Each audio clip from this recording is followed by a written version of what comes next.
Evening, everybody. Before we begin tonight, I want to take a moment just to ask everybody to pray for what's going on in the world right now, specifically.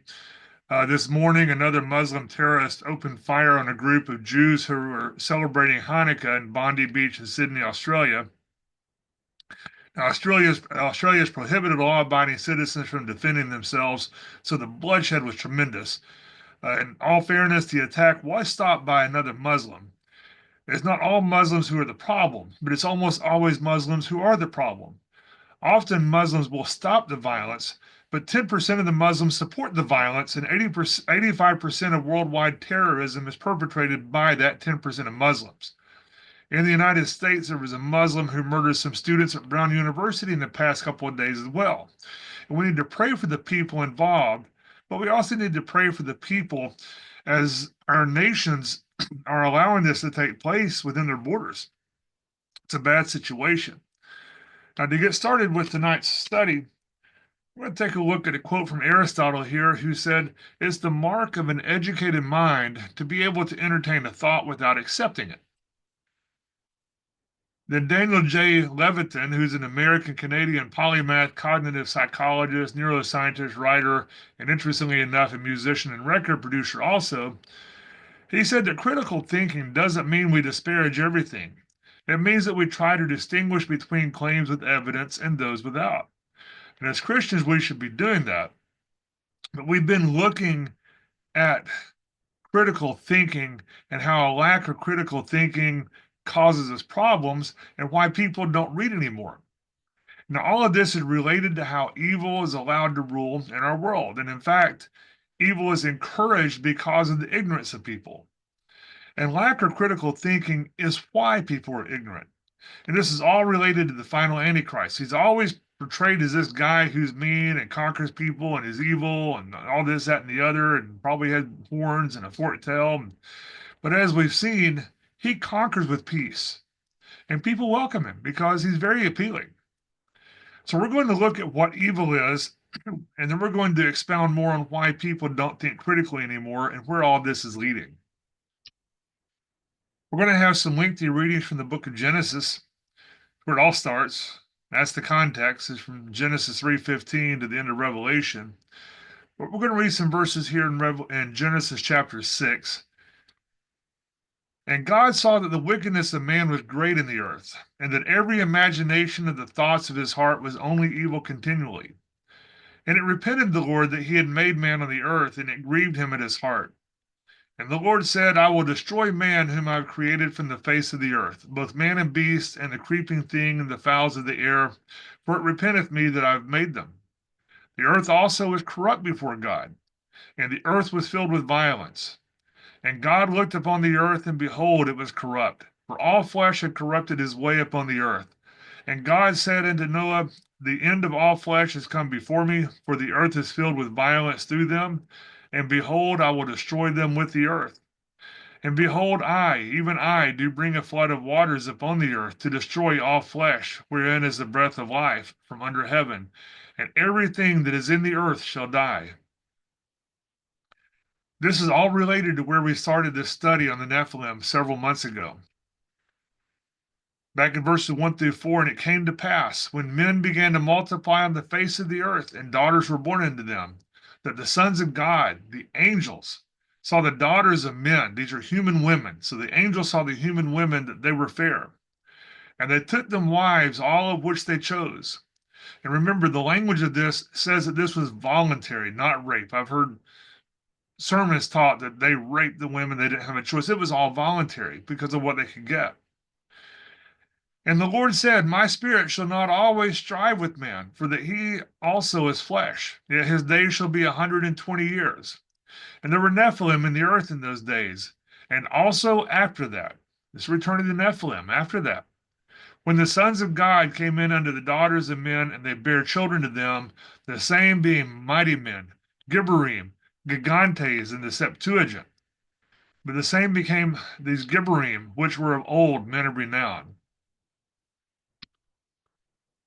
In Genesis 6:5, just our kicking off point here says, and God saw that the wickedness, this is the kakai, this is vice, The wickedness of man was great in the earth, and that every imagination of the thoughts of his heart was only evil.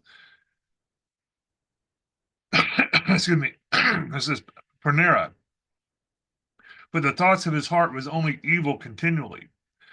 Now, there are two different words for evil in this verse that are used here. They have two different flavors of meaning. One has to do with what is in the mind, and one has to do with actions. Now, God doesn't punish for what's in the mind, at least not in this age. If you think that you are guilty and you'll be held accountable in the age to come. But the other has to do with action. And I want us to take a quick look at how the Bible defines what evil is. Now, as an adjective, evil is defined in the dictionary as something that is morally wrong or bad. And of course, since society has changed the meaning of moral, what does that really mean today? But it means that it's something that's morally wrong or bad, it's harmful, it's detrimental, it's wicked, characterized by suffering, or more personally, as something marked by anger or irritability. As a noun, evil is something that has the characteristics of being evil. I have heard evil defined as the absence of good, or more accurately, as the absence of God. And those are all good meanings. However, the King James Version chose to translate multiple words as evil. This has created some confusion because if you try to apply the one definition, then some words don't have the same meaning, or they may have a more specific meaning. What does the Bible say? We're going to look at one specific word that has a bearing on our opening passage, and that is the word paneros, which roughly means oppressed by toils. It means burdened or constrained or afflicted in a bad way. And this word is often contrasted with good. Paneros is from ponos, which means work or toil. And the religious idea is a sort of a nebulous idea of evil. Modern Greek uses this word to mean tricky or cunning. The usage of that word's changed a little bit, but it's kind of a nebulous idea in the religious sense of this. Now, you can be oppressed by others, but you can also oppress yourself. This is a reflexive word in that it means that it can refer to yourself. Now, the modern idea is slaving away to earn the money you need to get things you need, and then if you want more, or if you covet more, then you would be oppressed in toils. And we obviously have needs, but much of what we say we need, we might want to think about and reflect and decide if it's really a need or if it's just something that we want. Now, there's nothing really wrong with getting things that you want unless that want becomes an obsession. When it becomes an obsession, that's when it becomes an evil. They become oppressive. 1 John chapter 2, verses 15 through 16 says, "Love not the world, neither the things that are in the world. If any man love the world, the love of the Father is not in him. For all that is in the world, the lust of the flesh and the lust of the eyes and the pride of life, is not of the Father, but is of the world." In John 3:16, which most of us are familiar with, "For God so loved the world that he gave his only begotten Son, that whosoever believeth," and this is believing in the present tense, who's being faithful, "that whosoever is believing in him, into him," this is intense. Not just that he exists. You're saying, man, I can really get into what he's saying and teaching. I'm following him. But whosoever is believing into him should not. This word subjunctive, may or may not, but it should not perish, should not lose what you expect to have, but you may have Ionian life, which is life in the age to come. You can stop believing and you can lose rewards. In Matthew 19, verses 16 through 30, we're not going to turn to it. We have the story of somebody who came to Jesus and was told to sell all that he had and give to the poor, and he went away irritated. King James Version says sorrowful, but the word is more grieved than sad. And when you read the story in Luke, there are other details that are added because those who related the story to Luke seem to have known the guy. But he was irritated because his possessions were very important to him. So did he go and sell all that he had and give to the poor? We don't know. People assume that he didn't because he went away sorrowful or went away irritated, but we don't know. This is an example of where we don't have enough information beyond the basic premises, something that we can think about, something we could talk about. There's a link to a little short tidbit video about not having enough information below that covers some of these situations. But the point is, if our attitude is closer to what Jesus portrays and says, then it's going to minimize our enslavement or our oppression. And if you're prepared to walk away from everything, then the world that is oppressing you through greed, they're going to get angry at you for not remaining under that oppression. They want to control you. Now, the idea from a Hebrew perspective is that the word that is translated as wickedness in Genesis 6:5 has two sides. Now, this is going to come back to our problem of lack of critical thinking and the different types of languages that we read and write. But the two sides of this is that greed is good in that you want something that's good. I want to have a beautiful wife who is a helpmeet in my life. When we go through this life together, building a nice home, raising beautiful kids, helping the poor, having food on the table, everything that's good in life, that's greed in a positive sense. In the negative sense, which is based upon the context, you can't just use the word, you have to add the context. But the bad idea is when it becomes an obsession or when you want bad things. And it's sometimes said that greed is what creates a healthy economy. And that's true in the usage of the ideas wanting things that are good. So it is a sort of play on words. But the difference is in the mind and in the actions. The company Google started their early business with the motto, "Don't be evil." Well, what do they mean by evil? Well, their definition was to not let advertisers buy their way to the top of search results, not charge people to find information, and to not spam people with banner ads on their homepage. In other words, there are plenty of things that may be considered evil that were not covered by Google's motto of "Don't do evil." When they changed their name from Google to Alphabet, they changed their motto to "Do the right thing." So you still have the question of what exactly do they mean by the right thing? So what they and what the world in general means by good, evil, bad, right, or whatever is important in witnessing to the world. But as Christians, what the Bible says is what is most important in formulating our ideas on the meanings of those and related words. As believers, our definitions need to be biblical, but we need to understand how to convey those ideas to others. 1 Timothy 6:10 says, "For the love of money," and this word for love is fondness. So the fondness of money is a root. And the word root is from the word rhiza. It's where we get the word rhizome. It takes root and it spreads. So the love of money is a root that spreads. It's a root of all sorts of evil, which while some coveted, and coveting is a reaching after, it's a strong desire. It's not covetousness and wanting what it rightfully belongs to somebody else. But this love of money is a root of all sorts of evil, which while some coveted after, they've erred from the faith. They've been led astray from the faith, and they've pierced themselves through with many sorrows. A paraphrase in the Greek word order would be something like, "A root of all badness is the strong fondness of silver, which some have reached out for." There's badness is not due to money, but this is one of the big ones. If you look at our world today, it's easy to see that the love of money is a root of all kinds of evil. But this word evil here, this is not the word we're looking at. This is something truly bad in general, something sick. Just a few chapters earlier, we're told that reaching out to be a bishop is good, same word. And here we're told that reaching out for money is bad. So contrasting ideas is used in order to explain a concept. 2 Peter 2:2 says, "And many shall follow their pernicious ways. Many people will follow their debauched lifestyles, by reason of whom, by reason of these false teachers, the way of truth shall be evil spoken of." And the way of truth, this is the way. This is Christianity.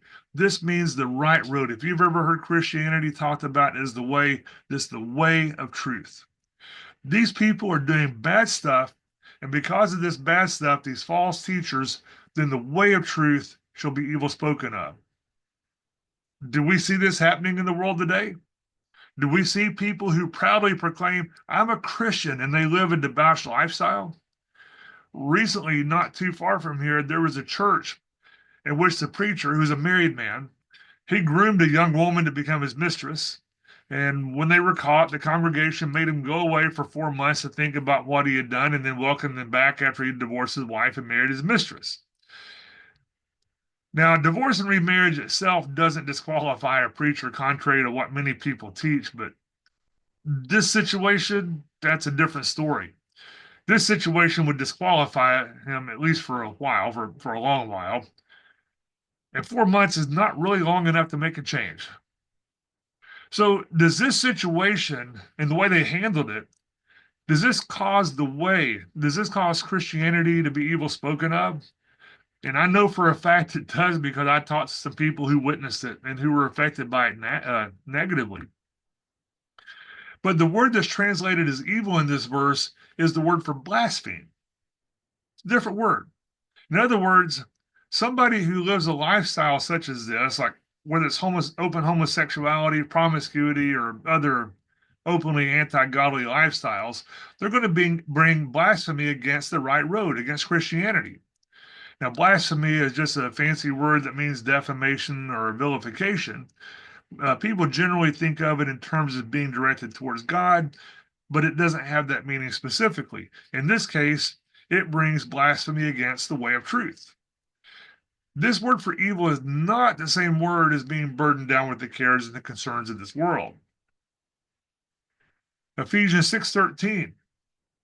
Wherefore, take unto you the whole armor of God, that you may be able to withstand in the evil day, that you may be able to stand face to face in the evil day, and having done all to stand. Now we're getting somewhere. If you put on the whole armor of God, you may be able to stand up in that day. It's subjunctive. It gives you the tools to be successful, but you have to live a life of faith if you're to be successful. If you're still standing after the fight, then you're the victor. And this passage is a secular reference. Now, the Bible is not just written just by itself, isolated from everything. In this particular verse, if you read Edward Gibbon's The History of the Decline and Fall of the Roman Empire in chapter 27, this references the fact that as the empire became fat and lazy, kind of like today, the discipline was relaxed in the military became less disciplined, became relaxed. And today we have transgenders in the military, lowering of standards so we can meet quotas of people. But when the discipline was relaxed in the military and the exercise was diminished and the soldiers became less willing and less able to support the efforts and fatigues of military service. The soldiers were weak, they were undisciplined, and they complained of the weight of their armor, so they were given permission to lay aside their helmets and their body armor that covered their chests and their vital organs. And the once mighty Roman Empire, their army became less and less effective, and finally they fell. But this idea is what's being portrayed in this passage here. If you want to be a successful Christian or a successful soldier, you have to be disciplined and you have to exercise and you must bear the armor of God. It's not easy. You have to work hard. It takes work to be faithful. So, what is the evil day that we need to withstand? Might the evil day consist of many small, burdensome attacks instead of just one major assault? Death by 1,000 cuts? You have a large number of cares and concerns that's going to wear you down and you'll get tired. These small cares, they're going to take their toll on you, but you have to continue on. The full armor of God will help you withstand these toils, but you have to bear the burden of the armor. You must always bear the armor. And that's where the Roman army failed. They put aside their armor and it wasn't there when they needed it. They weren't practiced with it. They weren't disciplined. And if you notice in this passage, it doesn't say that you'll have to actually do battle. You may not have to do battle, but you have to be prepared for doing battle. Obviously, some will have to do battle. Richard Wurmbrand is an example of somebody who actually had to do battle, and his story is fascinating, and I recommend you to read it. But we have to all be prepared to do battle if we're to stand as a victor after having done all. If we're to hear, well done at the judgment seat of Christ, we have to be the ones that are standing at the end of that battle. 2 Timothy 3:13 says, but evil men and seducers shall wax worse and worse, deceiving and being deceived. The NET Bible words it, but evil people and charlatans will go from bad to worse, deceiving others and being deceived themselves. Timothy was a bishop of Ephesus, and in this passage, Paul is warning of evil men who are deceiving and being deceived. This word for evil is that of being burdened down with the concern of this world. This is our word we're looking at here. Now, deception can be reflexive in that you can start to believe your own lies. And this happens quite often. If somebody sets out to deceive others, and he or she will start to believe the deception themselves. And I've used this word reflexive before. It's just a word that means that the action can refer to the one who's using it as well as to others. In other words, the reapers, when they went out to reap, they could reap themselves. It's a way of telling a story. And in other words, it's stated here, the one who is deceiving also deceives himself. That's just simply what reflexive means, and the Bible uses it quite a bit. So evil men are deceiving others as well as deceiving themselves. Can deception be done by burdening down people with burdens that may not be necessary? Rules that are put on you that you have to follow. Say, if you're going to be a good Christian, you have to do this, this, this, and this. That may not be necessary. Well, a lie that is told often enough becomes the truth. And this quote or something similar has been used by many evil people throughout history, and it's a true statement. You'll start to believe it yourself. Genesis 2:9, and out of the ground made the Lord God to grow every tree that is pleasant to the sight and good for food, the tree of life also in the midst of the garden, and the tree of the knowledge of good and evil. In the Septuagint, the Greek translation of the Hebrew scriptures, this is the first use of the word evil as meaning burdened in the Bible. After this point, what did Adam and Eve become burdened with? They became burdened with the cares and concerns of this world. Genesis 3:5, for God doth know that in the day you eat thereof, then your eyes shall be opened, and you shall be as gods, knowing good and evil. In verse 22, and the Lord God said, behold, the man has become as one of us, to know good and evil. And now lest he put forth his hand and take also of the tree of life and eat and live forever. Then Genesis 6:5, where we started, and God saw that the wickedness of man was great in the earth, and that every imagination of the thoughts of his heart was only evil continually. The next time we see this word, though, it's a little bit more promising for humanity. Genesis 8, verse 21. And the Lord smelled a sweet savor, and the Lord said in his heart, I will not again curse the ground any more for man's sake, for the imagination of man's heart is evil from his youth, neither will I again smite any more every living thing as I've done. At this point, the Nephilim, they've been wiped out. And for now, humanity has been given a new start. Chapter 12, verse 17. And the Lord plagued Pharaoh and his house with great plagues, the evils. This is our word. But Pharaoh and his house, they were with great plagues because of Sarai, Abram's wife. 13:13. But the men of Sodom were wicked and sinners before the Lord exceedingly. And you say, preacher, now we're getting to what evil truly means. We all know what those guys in Sodom did. Maybe, maybe not. Ezekiel 16:49. Behold, this was the iniquity of thy sister Sodom. Pride, fullness of bread, and abundance of idleness was in her heart and in her daughters. Neither did she strengthen the hand of the poor and needy. There's no mention at all of those sins. Those things, the rampant and militant homosexuality, are sins, but that's not why Sodom was destroyed. Those things are personal sins. It was the national sins, the sins against others for which they were destroyed. And pride is right there. And every June, there's an entire month that's dedicated to pride. They had nothing for which they wanted. They had plenty of idleness. The saying is, an idle mind is a devil's workshop. And in her daughters, what would be the daughter in the figurative sense of Sodom? Other nations that are in the same way of action. It's just that the daughter of Babylon, who I believe is the United States, and I can give strong evidence for that, not right now, but But the daughter of Babylon is the same as the mother in many senses. So the daughter of Sodom would be like Sodom. And she didn't strengthen the hand of the poor and needy. In the United States today, the programs that help the needy do nothing but increase dependence and increase poverty. And if anybody actually does something positive, then the government stops them. For everybody who's listening to this in the United States, this needs to be a warning that should make you a bit uneasy every time you see one of these people getting arrested for trying to actually help the poor. But the oppression of others is the evil, not the mere thoughts, not what's just in your brain, but putting those thoughts into action against others, the labors and toils. Did you know that in the human body, there is an evil gene? There's a gene for evil.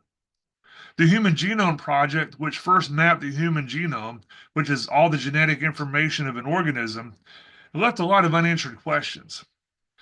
Based on what they discovered, it was realized that the genome contains many more genes than were initially discovered. With modern advances in technology, we now know that some of those missing elements were overlooked because of their subtle nature. They weren't obvious. These are called dark genes. Originally, much of the genome was considered non-functional and so was called junk DNA. Turns out that so-called junk DNA is vital to life. It holds essential instructions for the gene. It contains short DNA sequences called non-canonical open reading frames, or NOCORFs. I guess that's how the acronym is pronounced. But these short sequences initiate coding for small proteins, and they were not originally detected because they lacked the long codes that we typically use to identify genes. There were hundreds of these short sequences that are found in cancer cells. And it seems that some of these short sequences fight cancer and some promotes cancer. And these short sequences are relevant to research on curing many diseases. And there's this ongoing research on these short sequences, on these dark genes. This genetic manipulation may be relevant to the transhumanism that's going to play important roles in end times events, including the return of the Nephilim. The Bible doesn't tell us what methods were used or what methods can be used to create the hybrid beings that the Nephilim created. We have to keep our mind open to these things. But within these dark genes, there may be answers to some age-old problems about individuals and society, and their origins may be darker than we really want to think about as humans. When talking about evil behavior, or talking about any behavior for that matter, one of the arguments is always nature versus nurture. Do people act the way they do because they're born that way or because of their environment? For example, people who are closely related, siblings, parents, child, things like that, who separated at birth, they've never had contact with each other, they often, almost always, exhibit certain behaviors in common that have nothing to do with the way that they were raised. Things such as food preferences, personality traits, people that you like, just all kinds of behaviors. Now, certain behaviors can be changed by environment or can be changed by a willful action on behalf of the individual, but these behaviors may be inherent. So, what is the capacity for evil in both the biblical and the modern secular sense? Is not simply a product of a moral failing or the environment such as poverty. What is it? Is something is more that is encoded in our very DNA. What makes people do bad things? As humans, we have a sin nature. The Bible tells us that. But what makes somebody like Rodney Alcala? He was a serial killer who his claim to fame was he appeared on the TV game show The Dating Game in 1979 before he was caught as a killer. Or what makes an Amy Archer Gilligan who poisoned up to 50 people, or a Kermit Gosnell who was an abortionist who murdered more than 200 late-term babies that were born alive. They were born alive and he killed them. What makes somebody do that? So the argument of nature versus nurture is an argument that pits the idea that certain individuals might be born with a genetic predisposition towards certain behaviors, such as aggression, psychopathy, or other harmful things. In other words, they're born bad. And this goes against the argument that what makes somebody bad is childhood trauma, social conditioning, cultural influences, poverty, or learned behaviors that shape somebody's capacity for cruelty. To simplify it, if somebody is born bad, or are they merely a product of their environment? And this may also explain the emphasis on capital punishment in the Bible. It takes bad people out of the gene pool. Sometimes, well, without capital punishment, those who are born bad multiply until they're no longer a small minority. They pass along the evil gene and society becomes more and more evil. And biblically, it seems that the answer to this is complex, but it has crossover from both aspects of nature and nurture. Basically, those who are predisposed to bad behaviors, they can change their actions, which still leaves the question of them passing it on genetically. But there are also those who are made bad by others. Uh, the CIA in the United States, they had a project called MK Ultra. It's an extreme example of this. We've talked about this briefly in the past and perhaps more deeply in the future, but it's a project that took people, usually not willingly, and they drugged them with high doses of LSD and subjected them to torture to brainwash them, and they got them to do horrible, horrible things and not things that were not in their nature. They changed their very nature. And some of these same techniques were used against prisoners at the Abu Ghraib prison in Iraq. These techniques, this environment, this extreme environment, can completely change somebody, and that change may not be visible until something happens. So a lot of this seems to be nature, but a lot of it also seems to be nurture. Genetic predisposition to certain behaviors doesn't excuse those bad behaviors, though. There's still a moral responsibility to act right, the way you're supposed to do. Even with predispositions, we all have free will. God made us with free will. Evil has always been part of philosophical debates and theological debates, but our genetic blueprint may make some of us much more prone to certain behaviors that have to be stopped for the sake of society. Barbara Oakley, who is a distinguished engineering professor whose interdisciplinary research has bridged neuroscience, psychology, and complex systems, she writes extensively about this. Her research was triggered by an actual event in her life, and then the results are quite interesting if you read that study.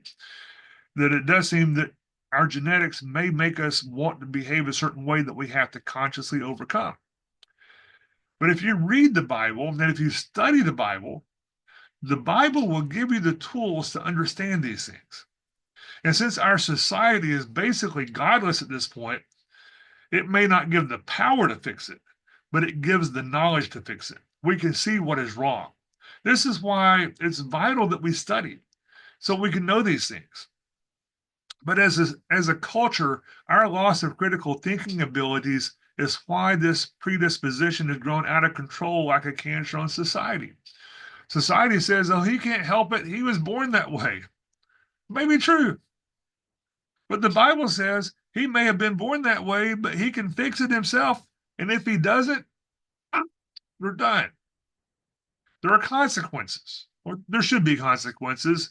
Our society, we've abandoned consequences. We've created a generation with no consequences for bad behavior. And in fact, we've gone so far that we reward and celebrate bad behavior. And it's going to get worse. However, if science has discovered the problem, the argument is going to be made that science can fix the problem. And there's going to be genetic manipulation that will lead to unintended consequences, or perhaps intended consequences by some, but unintended by those with good intentions. We all know which road is paved with good intentions. They'll try to fix it and they'll make it worse, or they'll create something unforeseen. The Bible's given us the knowledge, but our culture ignores that knowledge. The solution is culpability and accountability, but our society has abandoned that. Our churches no longer even teach what sin is. We live in a culture that preaches social justice, but this social justice that they preach is antisocial and is not just. Our modern society has created a culture that discourages critical thinking, either actively or passively. We no longer read. In ages past, we read in order to spread information. Physically, reading changes your brain. Modern pop psychology tells us that it's natural for people to read, but science tells us that it's not natural. There are parts of the brain that are used for seeing and hearing and doing other autonomous functions like breathing, but reading uses other parts of the brain. And more accurately, reading alphabetical languages such as French and English, things like that, that uses other parts of the brain. Pictographic languages such as Chinese and Egyptian hieroglyphs, they use the parts of the brain for seeing. But Hebrew uses a really interesting mixture in which pictograph creates an image for the letter, but the letters combine to create a word that's in a cloud of meaning with the individual letters. So it kind of combines a pictograph idea with an alphabet. That's we'll get to that later. But reading is not natural. Reading takes effort. Reading takes intent. You don't read by accident. It's a pleasant result, but it's not natural. What happens if you personally sit down to study? You have the intent to put in the effort to study something, and then something interrupts you. You start to read, and your attention diverts away briefly. You hear the motorcycle go by outside, and you think how nice it would be out there feeling the wind in your hair, or the wind in your beard, as the case may be. Or you get about 3 pages into studying, and you think that it would be nice to watch the next episode of some show that you're watching. Or you're young and you have a girl or a boy that you like, and you think about that person instead of studying. Or you realize that you meant to dust your house before you sat down, and then time slipped away, and so you need to go do that. Or you get hungry and you want a snack. Or maybe it's just something that you need to study and it bores you. You have a job or you're going to school and you need this subject or this paper for a raise, for a grade or something like that, and it just bores you, so you get distracted easily. You've decided to study. It may be something that interests you, but you just can't get going. Why not? Because you don't have control over yourself. You have unconscious habits that prevent it. And perhaps they're habits that you've developed or they're habits that have been instilled on you by others, but for whatever reason, you don't have the discipline to just sit down and study. You've got bad habits that you need to get under control, and you just can't seem to do it. And it doesn't matter why you have not yet controlled them, for right now they control you. Proverbs 18:13 says, "He that covereth his sin shall not prosper, but whoso confesseth and forsaketh them shall have mercy." Is failure to study a sin? If it causes problems, I would argue that it is. Proverbs 22:6. Train up a child in the way he should go, and when he is old, he will not depart from it. And this is why raising children is such a burden. It's a joyous burden, and it's a burden that we willingly bear. We keep having children, but it's still a burden. It's we have the responsibility to instill this in our children. Proverbs 25:28. He that hath no rule over his own spirit is like a city that's broken down and without walls. The NET says, like a city that's broken down and without a wall, so is a person who can't control his temper. Somebody has no restraint. If you have no restraint, if you can't sit down and study or be disciplined to do what needs to be done, you're defenseless. If you practice certain bad habits and you can't get those bad habits under control, those bad habits are going to become hardwired into your brain and you'll no longer be under your conscious control. What you practice will become part of you. And we know that works with good things, but it's also true of bad things, such as not being disciplined enough to sit down and study. Your unconscious mind, which is often the creative part of your mind, can be a distraction. And this is the part of your mind from which your dreams originate. Your impulses become a biological system that derails your thinking. The part of your conscious mind that should control those impulses are overridden by the unconscious mind. And that's the part of the mind that controls hunger, aggression, and your basic instincts. This is the part of your mind that you share with animals, and it's now controlling your conscious mind because you don't have it tamed. It controls you. Sometimes there are things that control people that is more than simply learned behaviors. And as always, we need to not confuse the physical with the spiritual. Some of these things are physical problems, and sometimes they're spiritual manifestations, and they can have the exact same symptoms. Don't want to mix the two up. For example, people with Tourette syndrome, they'll be doing these weird dances and imitating people, and they'll be spouting off obscenities uncontrollably. If it's physical, then antipsychotic medication can help it. But those are also common signs of demonic activity. Antipsychotic medication is not going to help that. OCD, or obsessive compulsive disorder, that's the unconscious mind creating situations that interfere with everyday activities. People who have this badly, they can't function. You may sit down to study and realize that you need to go rearrange the order of your DVDs in the order of the star instead of alphabetical order, and then you get distracted. Poor people, at least poor people in a prosperous culture, if you live in a prosperous culture and you're still poor, they have unconscious habits that keep them poor. We're going to be talking about that more in the near future. This is one that's usually a simple fix for the individual, except that the individual is still in the same environment and is often surrounded by friends and family who still have the same bad habits. So even if he tries to change, he's still going to be poor. So when's the last time you read a book? Not scrolled on your phone, but an actual book. Scrolling on your phone or your computer may be good to get news or headlines or information, but it has distractions on the page, such as pop-up ads and, oh, look, that girl that I like just sent me a message, so I need to check it out, or any other kind of distraction. This doesn't count ebooks.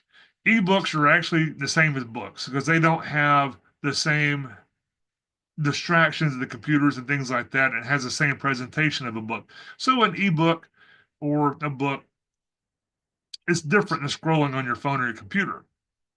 But as a culture, we no longer think critically because we don't read. As Christians, we can't think biblically because we don't read. As Christians, we should both read the Bible and we should be educated on logic, rhetoric, philosophy, things such as that. Jesus and Paul, they both specifically spoke and wrote from a logical and philosophical viewpoint, but most of society no longer has that ability. We live in a hyper-connected world, and that's a world that is easily controlled by somebody who wants to control. We'll have more on hyperconnectivity in the future because it's a problem. But even evolutionary biologists recognize that it took thousands of years to develop the circuits in the brain that make it possible to read. And since we think the language is natural, we tend to think that reading is natural, but it's anything but natural.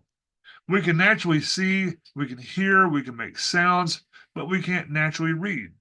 These evolutionary biologists, they say that the few thousand years is not enough time for evolution to hardwire our brains to read. I don't believe in evolutionary biology, but even they say that it's not natural.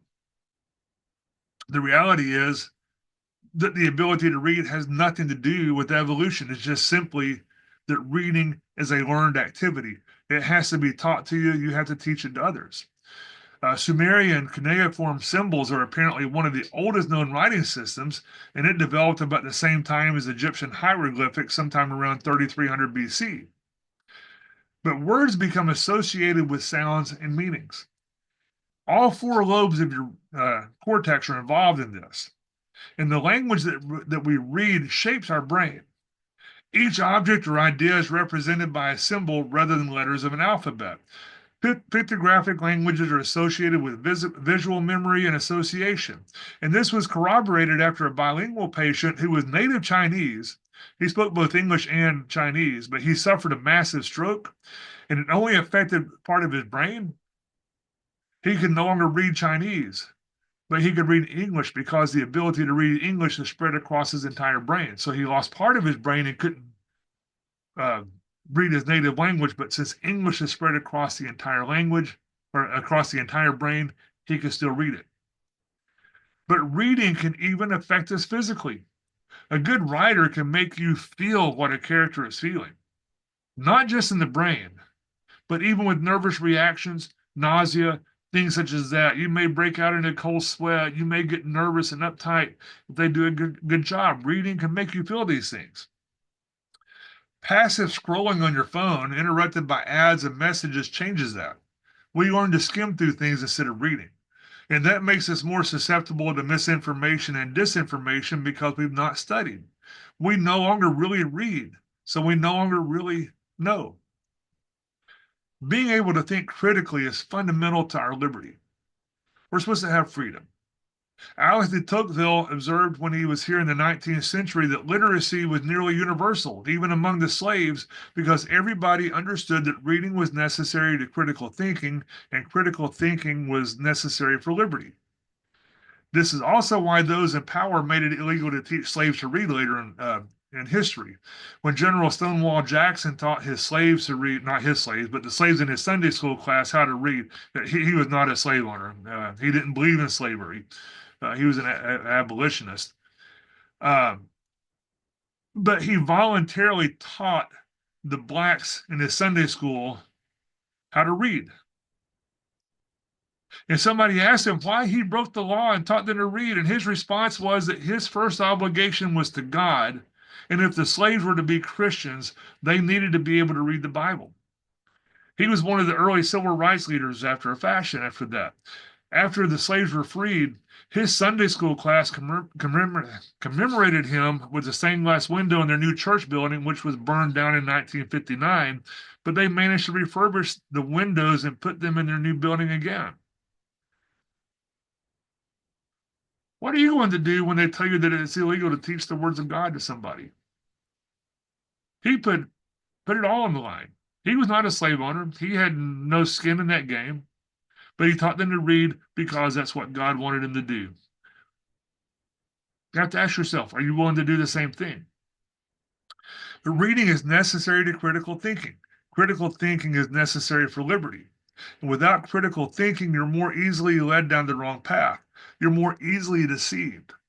And just remember that scrolling on a phone or a computer doesn't convey knowledge like reading a book or an ebook does. It prevents you from thinking deeply about the information that you're consuming. In children who use cell phones from an early age, they perform worse in school later in life. A child's attentional executive function, processing and academic performance can be predicted by the amount of digital exposure they get at 8 years of age.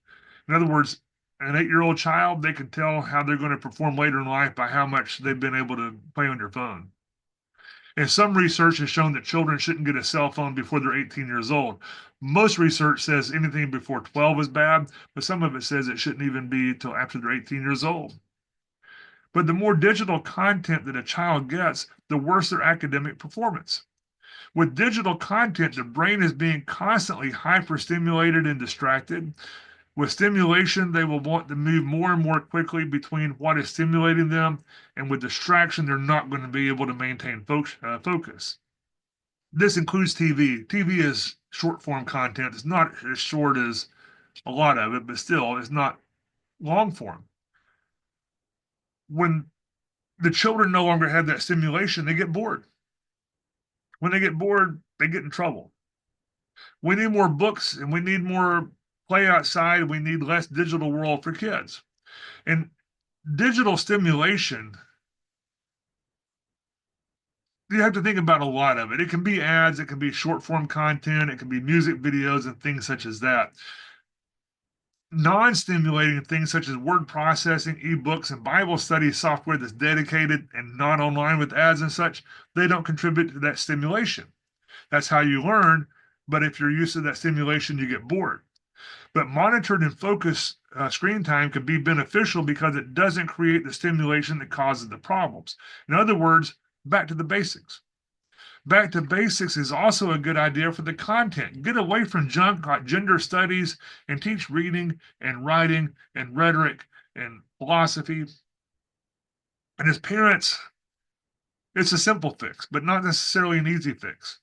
Instead of using the TV or computer as a babysitter, give your kids a book. Read to your kids. You have to enjoy it yourself if your kids are going to enjoy it, or you at least have to value its importance. If you're a poor reader, you can still instill a love of reading in your kids. And while all reading exercises the mind, steer them away from junk reading and steer them towards beneficial reading. Not all novels are bad. Some people say all novels are bad. Not all of them. Some of them are good.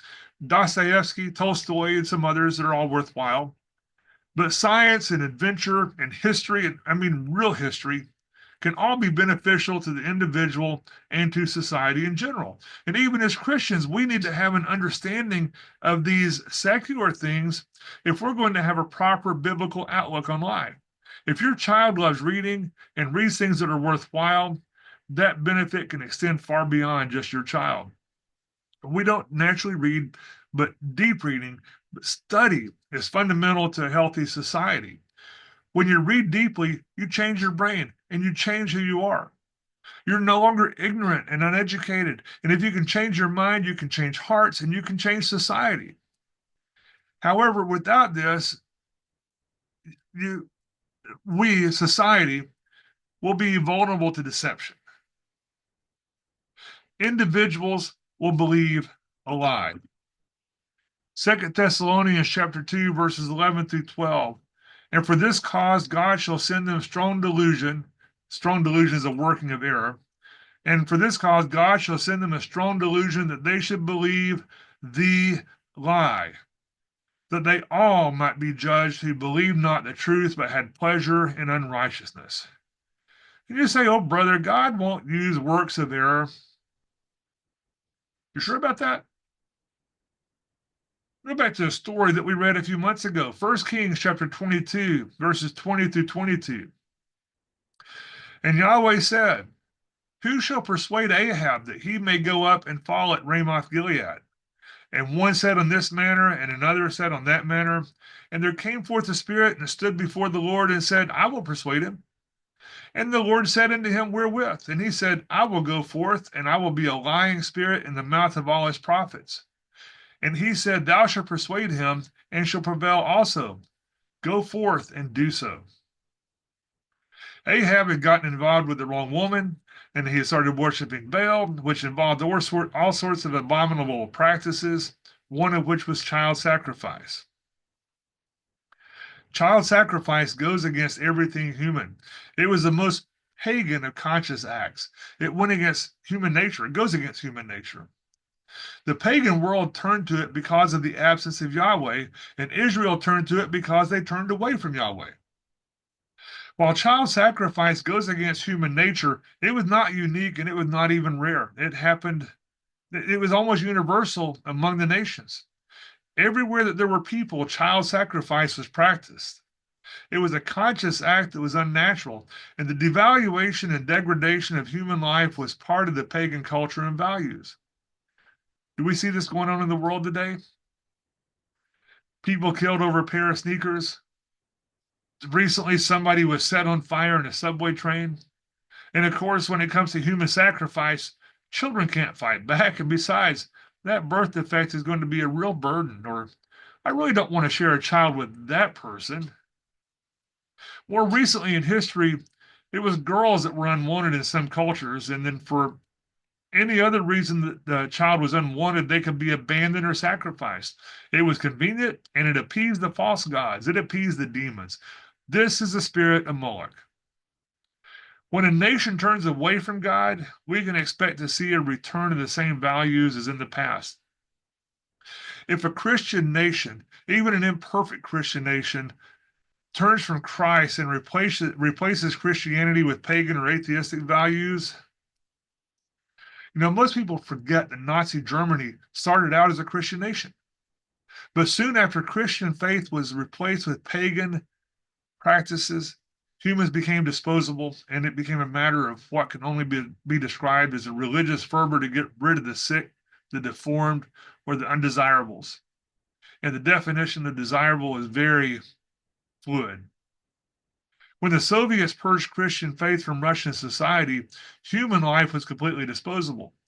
Not counting wars and abortions, replacing Christian values with pagan or atheistic values resulted in the murder of more than 110 million people just during the 20th century.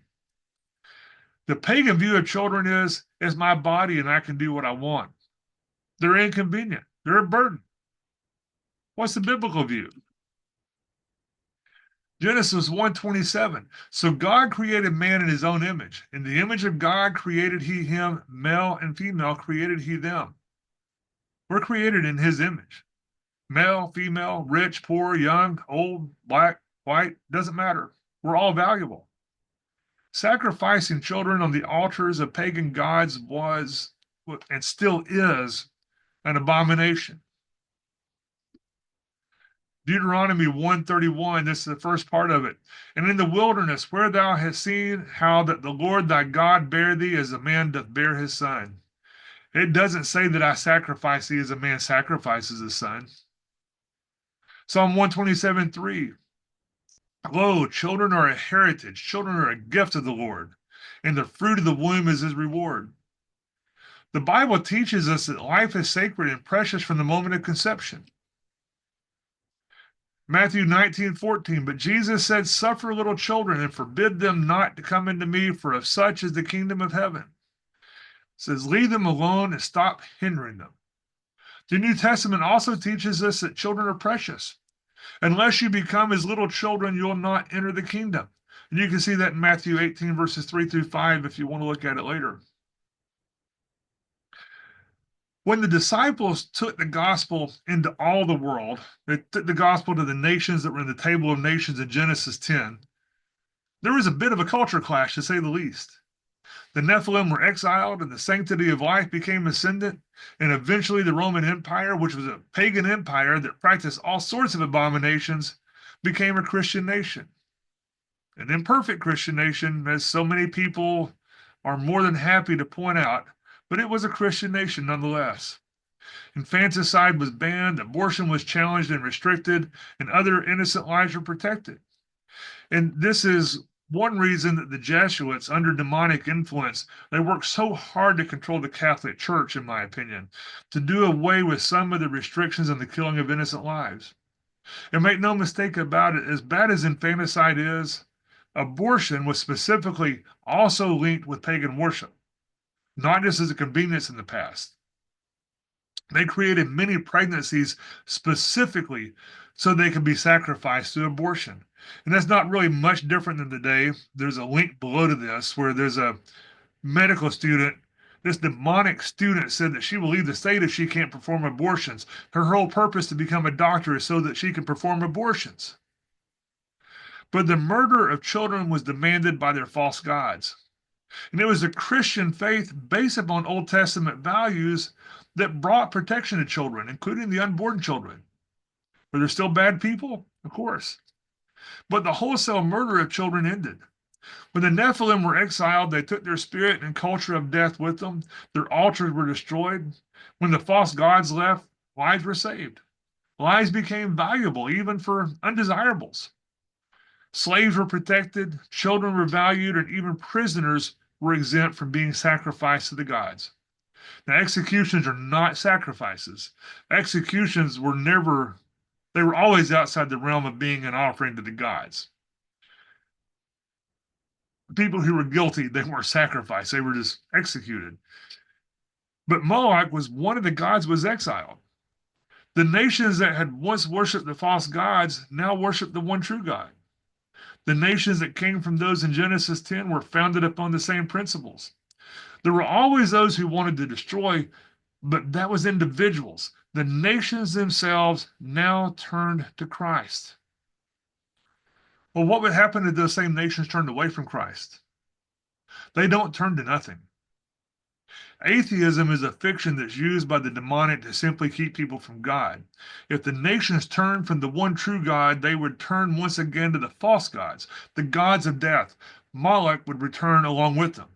Moloch requires blood. Moloch requires human sacrifice. How much more fertile is the soul of sacrifice in a world that's overpopulated? There were an estimated 170 million people in the world when Jesus was born, and today there are more than 8 billion people. Those in power use overpopulation as an excuse to target the most innocent of lives as a means to reduce the population. Oh, it's for a good cause. That's what they say now. They no longer say it's for Moloch, we're going to have a good harvest. They say it's for a good cause. Our world no longer believes in the false gods, and that's not necessarily a good thing because there's nothing to fight against. Since they no longer believe in the false gods, they appeal to the God itself, the God of convenience and comfort. And the result's the same. Matthew chapter 12, verses 43 through 45. When the unclean spirit is gone out of a man, he walks through dry places, seeking none and finds none. Then he says, I will return into my house from whence I came out. And when he is come, he finds it empty, swept, and garnished. Then goeth he and takes with himself 7 other spirits more wicked than himself, and they enter in and dwell there. And the last state of that man is worse than the first. Even so shall it be also unto this wicked generation. Christian nations left their houses swept and garnished and empty. His latter work will be worse than the first, and he'll not be alone. If the destroyer were to return, what would happen to the children? What has happened to the children? Think about that. Has he already returned, but just not simply returned to full power yet? This is why we study. This is why we need to be able to think critically. Ephesians chapter 4, verses 17 through 18. This I say, therefore, and testify in the Lord, that ye henceforth walk not as other Gentiles, or as the nations walk, in the vanity of their mind, having the understanding darkened, being alienated from the life of God through the ignorance that is in them, because of the blindness of their heart. We're in the world. We're expected to be faithful when we walk through this world. We're expected to carry our armor, and we're expected to work the works of the Father. Praying is working. And although you may never have to fight, by the same token, you may have to fight. Question is, are you disciplined and ready for that fight? It's coming.